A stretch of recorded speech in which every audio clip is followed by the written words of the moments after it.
1장 26절에서 38절까지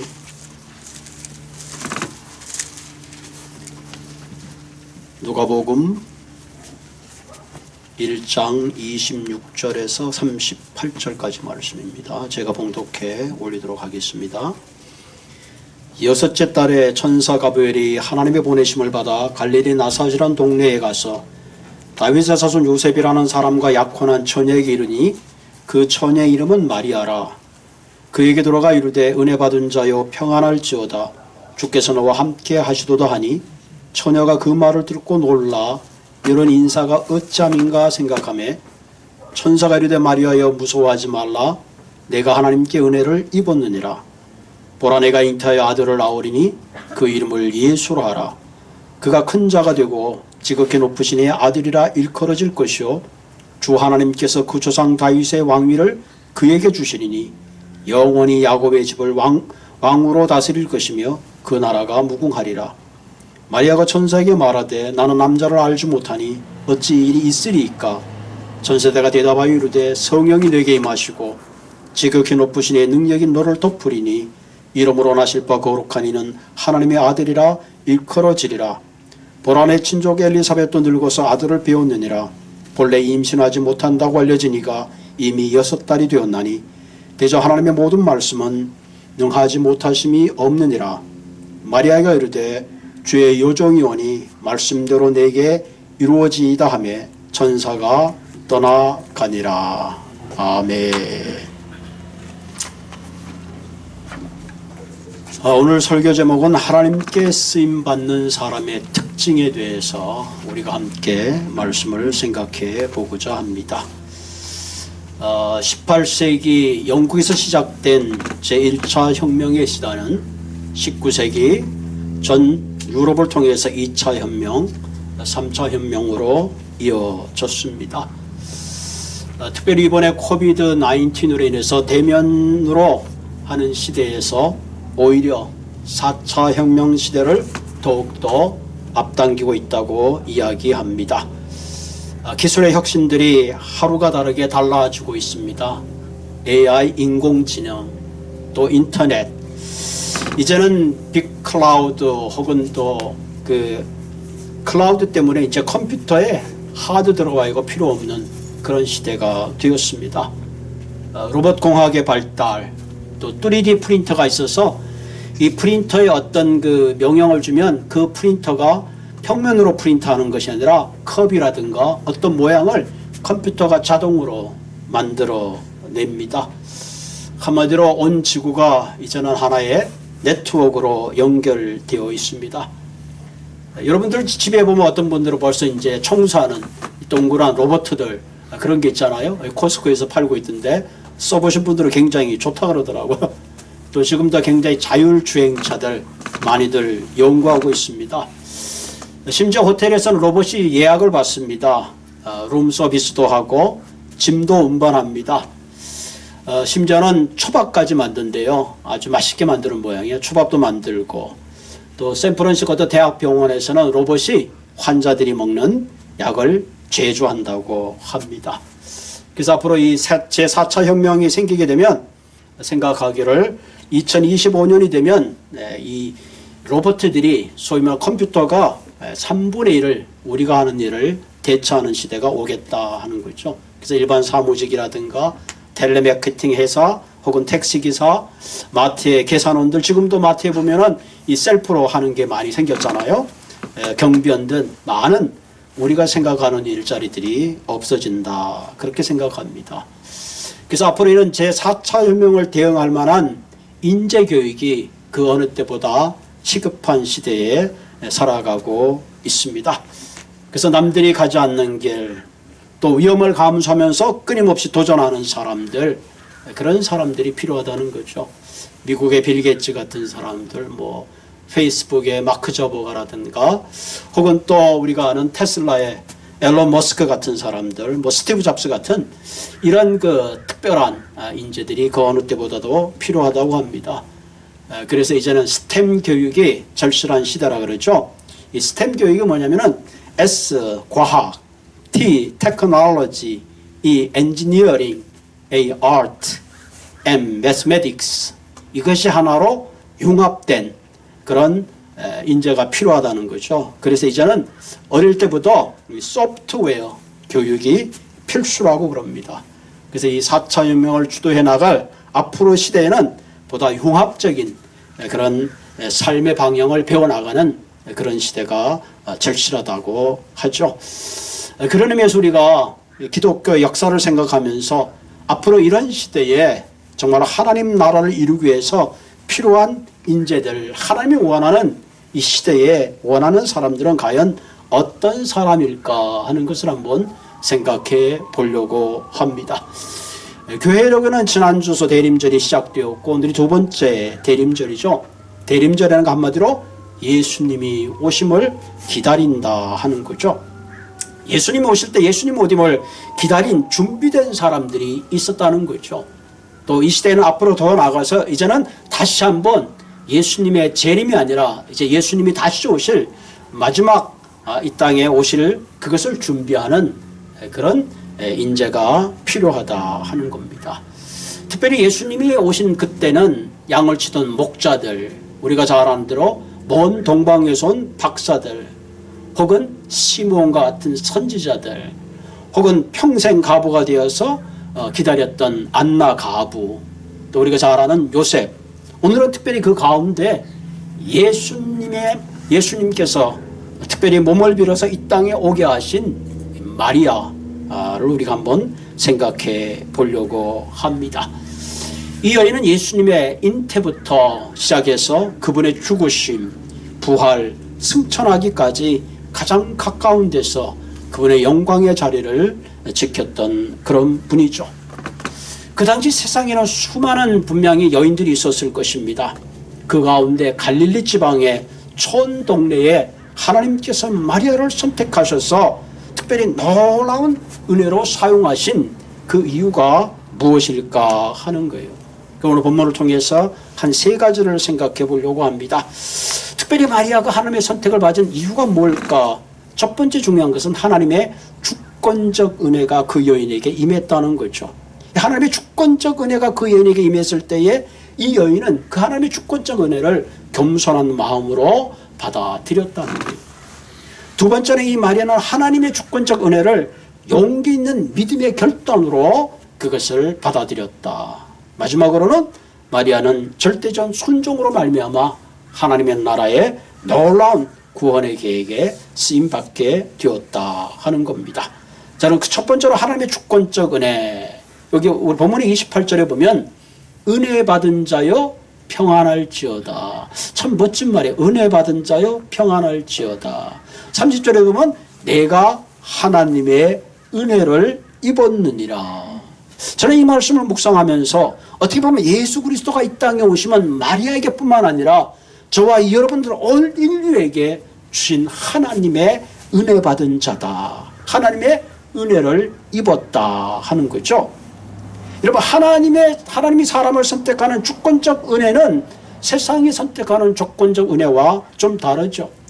세상은 어떤 사람이 가지고 있는 학벌이나 능력이나 기술이나 혹은 권력이나 그런 유무에 따라서 세상은 선택한다면 오직 하나님은 우리를 선택하실 때에 하나님의 주권적 은혜로 선택하신다는 거예요. 아무도 알아주지 않는 무명의 마리아, 가문도 학식도 재산도 특별함이 전혀 없었습니다. 아주 평범한 시골 처녀였어요. 그러나 하나님은 그 마리아를 알아보시고 불러주시고 사용해 주셨다는 이야기입니다. 여러분, 우리가 잘 아는 복음성가에 보면 나를 아시는 주님, 그죠? 나를 지으신 주님, 내 안에 계셔 처음부터 내 삶은 그 손에 있었죠. 내 이름 아시죠? 내 모든 생각, 내 눈에 흐르는 눈물 그가 닦아주셨죠. 그는 내 아버지, 난 그의 소유, 내가 어딜 가든지 늘 떠나지 않죠. 내 이름 아시죠? 내 모든 생각, 아버지라 부를 때 그가 들으시죠. 세상이 알아주지 않아도 하나님은 우리 한 사람 한 사람을 아시고 은혜 받은 자요 은혜를 입은 자라고 오늘 불러주신다는 사실입니다. 어떻게 보면 제가 목회에 부름받은 것도 전적인 하나님의 주권적 은혜입니다. 가문도 학벌도 재산도 권력도 어떻게 보면 자랑할 거라고는 댓글만큼도 없는 그런 저를 비천한 가운데서 불러주셨습니다. 자, 마리아가 하나님의 주권적 부름 앞에 과연 마리아는 어떻게 응답했는가 하는 겁니다. 가브리엘 천사가 마리아에게 나타났습니다. 마리아여, 너에게 하나님의 특별한 은혜가 입었다. 내가 아들을 낳을 것인데 그 이름을 예수로 하라. 마리아가 너무 놀랬잖아요. 가브리엘 천사 보고 말합니다. 천사여, 나는 남자를 알지 못합니다. 가브리엘 천사가 말합니다. 그래, 내가 안다. 그러나 내게 하나님의 능력이 임하고 성령의 능력이 너와 함께 할 것이다. 그리고 하나님의 말씀은 능치 못함이 없다. 그래도 마리아가 너무 근심하고 있으니까 한마디 더 하죠. 엘리사벳, 너 그 여인은 아이를 낳을 수 없지만 하나님의 능력으로 이미 아이를 임신해서 6달이 되었느니라. 그러면서 이 엘리사벳을 증거로 보여주시고 말씀해 주시죠. 그러면서 위대한 말을 합니다.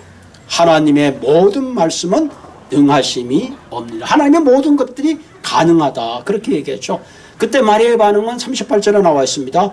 주의 여종이니 말씀대로 내게 이루어지이다. 참 위대한 결단이죠.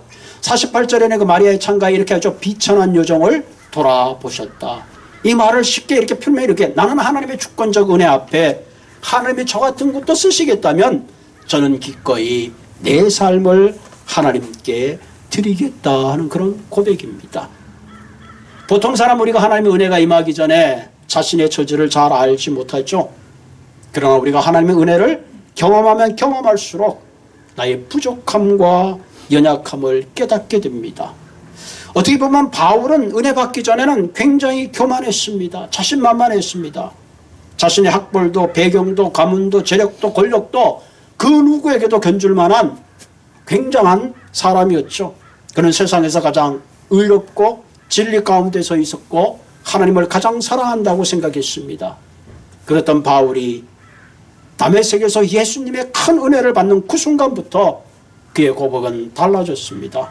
나는 죄인 중에 괴수입니다. 자신이 그토록 소중하게 여겼던 그 모든 것들이 이제는 배설물처럼 여기게 된 것이죠. 그리고 하나님 은혜 외에는 자랑할 것이 없다. 나의 나된 것이 오직 하나님의 은혜라고 고백한 것을 보게 됩니다. 그때부터 하나님께서는 그를 통해서 이방인의 사도로 하나님의 위대한 일을 행하신 것을 우리가 발견하게 되는 것입니다. 마리아가 비천한 여종인 것을 하나님께 고백하게 될 때에 하나님께서는 그 마리아를 세상에서 가장 존귀한 여인이 되게 해 주셨습니다. 여러분, 우리가 모세를 볼 것 같으면 모세는 애굽의 학문과 경륜을 다 쌓은 사람입니다. 세상적으로 볼 때 그는 어떻게 보면 이스라엘 백성들을 출애굽시킬 수 있는 그런 능력이 충분히 있어 보입니다. 그런데 하나님은 모세에게 그 모든 것을 다 내려놓게 하십니다. 40년의 광야 생활을 통해서 한 초로에 불과한 모세를 통해서 부를 때에 모세는 하나님께 이런 고백을 하죠. 하나님, 나는 능력도 없습니다. 내게는 아무런 능력도 없습니다. 바로 그 순간에 하나님께서는 모세를 통해서 하나님의 위대한 일을 이끌어 나가시는 것을 보게 됩니다. 다윗도 마찬가지죠. 어떻게 보면 아버지의 인정조차 받지 못했던 다윗. 그러나 그에게 하나님의 주권적 은혜가 임했을 때에 그는 전혀 라스nem이 다르지만 사울 이후에 이스라엘의 위대한 왕이 되게 했던 것을 보게 됩니다. 이처럼 하나님이 사용하시는 기준, 하나님이 사용하는 일꾼은 세상의 선택과 기준과는 전혀 다르다는 겁니다. 우리가 잘 알듯이 고린도전서 1장 27절 29절에 보면 위대한 말씀 있죠. 하나님께서는 세상에 미련한 것을 택하사 지혜 있는 자들을 부끄럽게 하려 하시려고 세상에 약한 것을 택하사 강한 자를 부끄럽게 하시며 하나님께서는 세상에 천한 것들과 멸시받는 것들과 없는 것들을 택하사 있는 것을 폐하려 하시나니 이는 아무 육체라도 하나님 앞에서 자랑하지 못하게 하려 하심이라. 할렐루야. 여기 보면 미련한 것, 약한 것, 천한 것, 멸시받는 것, 얼마나 감사한지 모릅니다. 하나님이 세상에 강한 사람, 지혜 있는 사람, 엄청난 사람 택하신다면 우리 같은 사람은 너무나 불쌍하겠죠. 예수님은 갈릴리에 운명의 어부들을 부르셔서 위대한 역사의 유명한 자가 되게 했죠. 우상장사인 아브라함을 불러서 믿음의 조상이 되게 하셨고, 거짓말장이 야곱을 통해서 이스라엘 12지파의 조상이 되게 했습니다. 예수를 모른다고 3번이나 부인했던 베드로를 다시 한번 주님의 수제자로 부르시고 위대한 교회의 지도자로 삼아 주셨습니다. 하나님이 주권적 은혜와 선택은 이와 같이 세상에 주목받지 못하는 약한 자와 미련한 자를 돌보시고 은혜를 베푸시는 분이십니다. 하나님은 교만한 자를 대적하시되 겸손한 자에게 은혜를 주신다 그랬습니다. 그러므로 사랑하는 성도 여러분, 모든 재능은 겸손의 바구니에 담아질 때에 가장 가치 있게 쓰임받을 수 있다는 사실입니다. 그런 의미에서 우리의 인생에 가장 중요한 것은 우리가 하나님께 쓰임받는 인생이야말로 가장 복된 인생이라는 거죠. 그러므로 다시 한번 겸손한 마음으로 하나님의 주권적 부르심 앞에 마리아처럼 겸손함으로 우리 자신을 내어드리고 준비하는 그런 대림절이 되기를 주님의 이름으로 부탁을 드립니다. 두 번째, 마리아에게 하나님의 주권적 은혜가 임했을 때에 마리아는 믿음의 용기 있는 결단을 했다는 사실입니다. 오늘 38절에 보면 주의 여종이니 말씀대로 내게 이루어지이다. 한 센텐스지만 여기에는 엄청난 결단이 필요합니다. 그 당시 처녀로도 아이를 낳는다는 것은 바로 공동체에 돌을 맞아 죽을 수밖에 없는 그런 형편에 놓이는 거예요. 남자를 알지 못하는 처녀가 임신했다는 그 사실은 가문의 큰 수치입니다. 어떻게 보면 하나님의 말씀대로 내게 이루어지다라는 이 마리아의 대답은 이런 거예요. 나는 죽어도 좋습니다. 마리아에게 하나님의 주권적 은혜가 임했지만 여전히 그에게는 죽음이란 두려움이 가로막혀 있었고 염려와 근심에 갇혀 있었습니다. 그러나 하나님의 말씀은 능하지 못하는 그 말씀을 마리아는 믿음으로 붙잡은 것이에요. 그랬을 때 그는 자신의 모든 두려움을 극복할 수 있었습니다. 그것이 바로 마리아가 가졌던 믿음의 결단이요 용기입니다. 하나님이 쓰신 사람은 바로 믿음의 사람입니다. 마리아도 하나님의 주권적 은혜를 충분히 거부할 수 있는 많은 이유가 있었어요. 나는 처녀입니다. 남자를 알지 못합니다. 나는 정원한 사람입니다. 왜 내게 이런 시련이 있습니까? 하나님 다른 준비된 사람을 선택하시옵소서. 얼마든지 수많은 이야기를 핑계를 댈 수 있습니다. 그러나 마리아는 이 모든 이유보다도 하나님의 주권적 은혜, 하나님의 능력을 붙잡을 때에 그는 모든 것을 극복할 수 있었습니다. 하나님 나라에 쓰임받는 인재의 기준은 바로 전적으로 말씀을 신뢰하는 믿음의 사람입니다. 그래서 성경에 뭐라고 했어요? 믿음이 없이는 하나님을 기쁘시게 할 수 없다 그랬습니다. 믿는 자는 모든 것이 가능합니다. 마리아는 회의적인 태도나 불신앙의 태도로 하나님의 주권을 거부한 것이 아니라 믿음으로 받아들인 것입니다. 예수님이 자신의 고향인 나사렛에서 많은 기적을 행하지 못했습니다. 그 이유 중에 하나가 뭐예요? 믿지 않았기 때문에 그렇다는 거예요. 성경에 보면 예수님의 반복되어 기적의 역사가 일어나는 그 결과에는 뭐가 있냐면 내 믿음이 너를 구원하였다. 혹은 내 믿음대로 될지어다 하는 말씀이 반드시 함께 가는 것을 보게 됩니다. 그럼 우리가 하나님께 쓰임받기 위해서는 가장 중요한 것이 바로 이와 같은 용기 있는 믿음의 결단입니다. 오늘 마리아의 고백처럼 말씀대로 내게 이루어지이다. 이 말은 하나님의 뜻대로, 하나님이 원하는 대로, 하나님의 계획대로 제가 따르겠습니다 하는 거죠. 마리아는 더 이상 자신에게 성령으로 잉태된 그 예수에 대해서 과학적으로, 이성적으로, 관습적으로, 윤리적으로 따지지 않기로 했습니다. 한마디로 그럼에도 불구하고 그리 아니하실지라도 성령으로 잉태된 그런 사실을 믿음으로 받아들인 것입니다. 어느 교회 성경 공부를 하고 있는데 목사님께서 처녀가 성령으로 잉태하여 아들을 낳았다, 그런 얘기를 하니까 한 청년이 손을 들고, 목사님 죄송하지만 예수님이 하신 말씀 중에 산상수훈도 있고 많은 놀라운 말씀이 있는데 그런 말도 안 되는 말씀을 그만했으면 좋겠습니다. 그러니까 성경 공부 시간이 싸늘해졌습니다. 그때 그 대학을 다니던 한 청년이 벌떡 일어나서 한다는 소리가, 야 임마, 너는 요셉도 마리아가 성령으로 잉태될 것을 인정했는데 너는 누군데 네가 인정을 하지 않고 믿지 않고 난리를 치느냐, 그랬다고 그랬죠. 예? 요셉도 그것을 인정했는데 왜 네가 인정하지 못하느냐. 여러분, 우리가 믿음으로 하나님께 쓰임받기 위해서는 믿음을 가져야 합니다. 성경에 보면 믿음은 바라는 것들의 실상이요 보이지 않는 것들의 증거다. 아브라함은 하나님께 부름을 받을 때 갈 바를 알지 못하고 떠났다 그러죠. 오직 하나님의 부름을 따라 떠났던 것입니다. 노아는 기후를 연구하고 통계를 가지고 방주를 지은 것이 아닙니다. 오직 하나님의 말씀에 순종함으로 일생 동안 방주를 지은 거예요. 사실 노아의 삶은 준비하는 거죠. 말씀을 따라 준비한. 그렇게 하면 오늘 이 시대에 살아가는 저와 여러분들도 어떻게 보면 주님 재림 그날까지 말씀을 따라 믿음으로 준비하는 삶이라고 볼 수가 있습니다. 내가 진실로 너희에게는 누구든지 이 산더러 들려 바다에 던지라면 그 말하는 것이 이루어진 줄 알고 마음에 의심하지 않으면 그대로 되리라. 우리는 믿음으로 죄를 이기게 됩니다. 믿음으로 모든 절망을 이기게 됩니다. 믿음으로 증오와 모든 것들을, 사탄의 유혹을 이기게 되는 거죠.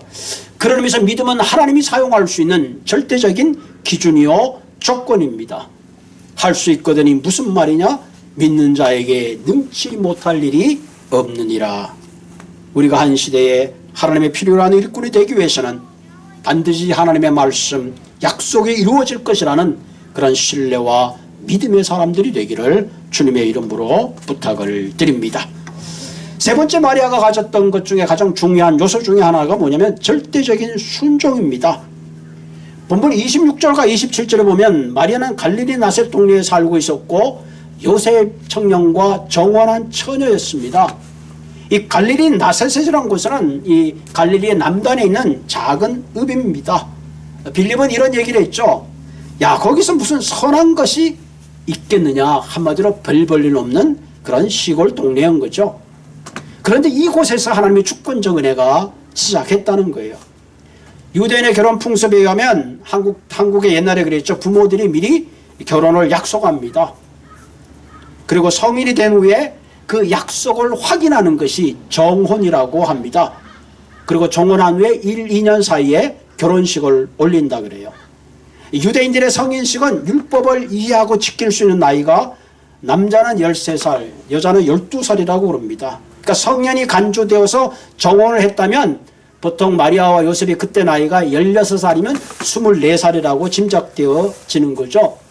자, 그렇게 보면 16이나 24이라고 생각했을 때 어떻게 보면 마리아나 요셉이나 어떻게 보면 성숙되지 않은 그런 나이입니다.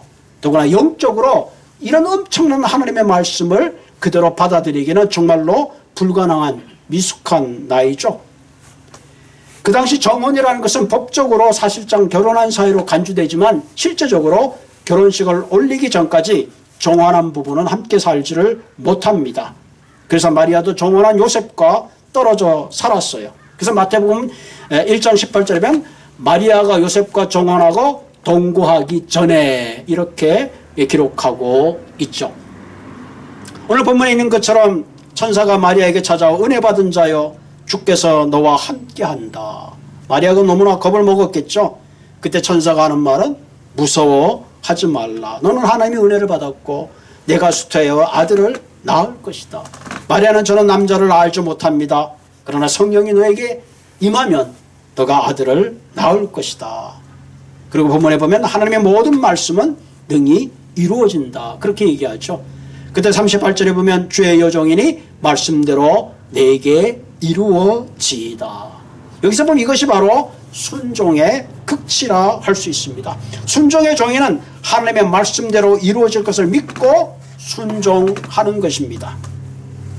내가 처녀로 잉태하여 아들을 낳는다는 사실이 불가능하고 혹 이런 일이 이루어지면 저는 이웃의 도를 받아 죽을 수밖에 없는 운명일지라도 하나님이 뜻이 그렇다면 그거의 그 길을 가겠습니다 하는 거죠. 지금 마리아는 자신에게 임한 이 모든 은혜가 이해되거나 알아서 순종하는 것이 아니라 오직 하나님의 말씀에 순종하는 것입니다. 은혜 받은 사람의 대표적인 특징이 바로 순종하는 사람들입니다. 우리가 하나님의 은혜를 받았다고 생각하면서 하나님께 순종하지 않는다면 그것은 은혜를 받은 증거가 되지 못합니다. 지금 은혜 받은 마리아는 자신의 몸을 전적으로 하나님께 맡긴 것입니다. 우리가 하나님께 헌신하고 순종하기 위해서는 반드시 넘어야 할 대가, 치러야 할 희생이 있습니다. 아무런 희생의 대가도 치르지 않고 하나님께 순종하는 것은 불가능합니다. 우리가 하나님께 말씀에 순종한다는 것은 때로는 과학이나 이성이나 나의 이해를 초월해서 하나님의 인격을 신뢰하는 거예요. 그분을 신뢰하는 거예요. 지금 마리아가 하나님께 자신의 몸을 내어 맡기고 그 말씀이 이룰 것을 신뢰하는 것은 하나님을 신뢰한 결과입니다.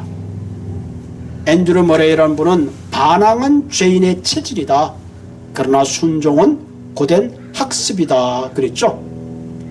헌신과 희생에도 불구하고 순종하는 사람을 하나님은 이 시대에 쓰십니다. 이런 순종하는 사람을 통해서 하나님은 놀라운 기적을 이루어 가시죠. 우리가 하나님께 쓰임받지 못하고 사역을 감당하지 못하는 가장 큰 이유 중에 하나가 능력이 없어서가 아니라 하나님께 순종하고자 하는 마음이 부족해서 그런 겁니다. 오병이의 거적도 순종의 결과죠. 홍해의 갈라짐도 순종의 결과입니다. 물이 포도주로 변화되는 것도 마찬가지죠. 여리고성에 무너진 것도 순종의 결과요. 처녀 마리아가 성령으로 잉태되어 온 일을 구원하는 메시아를 잉태되어 나올 수 있던 것도 마리아의 철저한 순종의 결과입니다. 그런 의미에서 하나님 나라는 어떤 힘과 능력으로 이루어지는 것이 아니라 우리 한 사람 한 사람이 하나님의 말씀에 순종할 때 이루어지는 겁니다. 예수 그리스도가 온 인류를 구원한 것은 그분의 능력이나 힘이 아니라 죽기까지 순종함의 결과입니다. 내 뜻대로 마옵시고 아버지의 뜻대로 하옵소서. 이것이 순종의 절정이죠. 그런 의미에서 우리의 삶은 일생 동안 내 뜻대로 살아가는 것이 아니라 아버지의 뜻대로 살아가는 그와 같은 삶이 되기를 바랍니다. 우리가 세상을 살아가는 방식에는 두 가지 원리가 있죠. 자신의 힘으로 세상을 살아가는 사람이 있고 하나는 하나님의 은혜로 살아가는 사람이 있습니다. 자신의 힘을 따라가는 사람은 뭔가 내가 가지고 있는 힘, 때로는 그 힘이 모자랄 때는 재력을 통해서 실력을 통해서 혹은 가문을 통해서 자신의 스펙을 통해서 세상을 이겨나가려고 하는 사람입니다. 그러나 은혜로 살아가는 사람은 내 힘대로 살아가는 것이 아니라 내게 주신 하나님의 은혜대로 내가 가지고 있는 그 모든 것들을 하나님이 사용할 수 있도록 내 자신을 하나님 앞에 내어드리는 사람입니다. 아브라함은 자신의 아들을 내어드릴 때에 하나님께서 수양을 준비해 주신 것을 보게 됩니다. 모세가 자신의 지팡이를 내어드릴 때에 하나님은 홍해를 가르신 것을 보게 되죠. 다윗은 자신의 물맷돌을 하나님께 내어드릴 때에 그런 골리앗을 이길 수 있는 하나님의 놀라운 기적을 경험한 것을 보게 됩니다. 그러므로 오늘 우리의 문제는 힘이 부족하고 하나님의 뜻을 모르는 것이 아니라 오직 하나님 말씀에 순종하고자 하는 헌신과 희생이 부족한 것입니다. 우리가 하나님의 말씀에 순종하고자 할 때에 하나님께서 지혜도 주시고 총명도 주셔서 그 사명을 감당하게 하는 겁니다. 오늘 누가복음 이 말씀을 통해서 다시 한번 우리 한 사람 한 사람이 내게 하신 하나님의 그 주권적 은혜를 믿음의 용기를 가지고 그것을 믿음으로 받고 더 나아가서 순종하는 마음으로 우리를 향하여 오시는 하나님의 그 주권적 은혜를 준비할 뿐만 아니라 앞으로 재림하실 주님의 더 큰 은혜를 준비하는 그런 사역에 우리 모두가 쓰임받고 준비된 그런 일꾼이 되기를 주님의 이름으로 부탁을 드립니다. 같이 기도하겠습니다. 참 좋으신 하나님,